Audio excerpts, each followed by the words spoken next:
રાજ્યસભાની ચૂંટણીમાં કોંગ્રેસના અહેમદ પટેલ વિજય બન્યા છે તો ભાજપ દ્વારા ચૂંટણી પંચના નિર્ણયને કોર્ટમાં પડકારવાની જાહેરાત કરવામાં આવી છે। ગુજરાત ભાજપના પ્રભારી ભૂપેન્દ્ર યાદવે જણાવ્યું છે કે અમારી પાર્ટી લોકશાહીમાં માને છે અને લોકશાહીમાં અમે ચૂંટણી કમિશનનો નિર્ણય સ્વીકારવા બંધાયેલા છીએ, પરંતુ ચૂંટણી પંચ નિર્ણય ઉતાવળો લીધો છે, તેથી અમારા ઉમેદવાર સમગ્ર મામલો કોર્ટમાં ઉઠાવશે।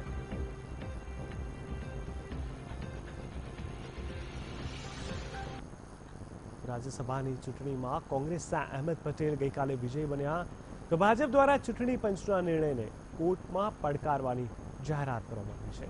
ગુજરાત ભાજપના પ્રભારી ભૂપેન્દ્ર યાદવે જણાવ્યું છે કે અમારી પાર્ટી લોકશાહીમાં માને છે અને લોકશાહીમાં અમે ચૂંટણી કમિશનનો નિર્ણય સ્વીકારવા બંધાયેલા છીએ,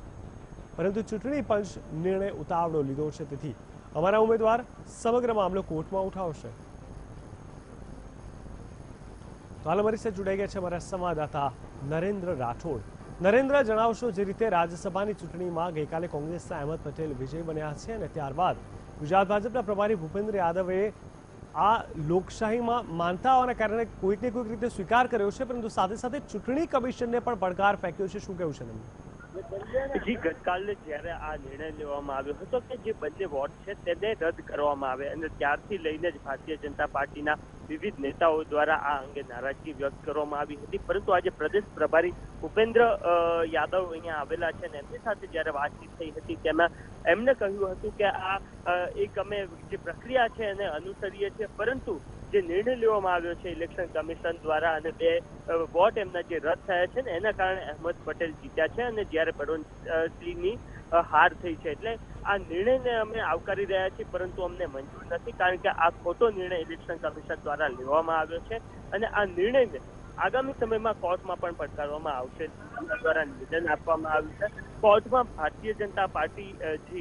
ના જે કેન્ડિડેટ હતા બળવંતસિંહ સોલંકી તેમના દ્વારા આ નિર્ણયને કોર્ટમાં પડકારવામાં આવશે અને સાથે ભારતીય જનતા પાર્ટી એમના સપોર્ટમાં ઉભું રહેશે એવું જણાવવામાં આવ્યું છે। ઉલ્લેખનીય છે કે એ બે વોટની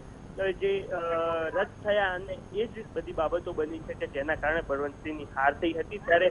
આ જે મુદ્દો છે એને વધારે ને વધારે ઉછાળી અને કોર્ટમાં એ બાબતે એ જે જીત મળે ભારતીય જનતા પાર્ટીને ન્યાયિક જીત મળે એવો એમના દ્વારા પ્રયાસ આગામી સમયમાં કરવામાં આવશે। બિલકુલ, સમગ્ર માહિતી આપવા માટે ધન્યવાદ નરેન્દ્ર।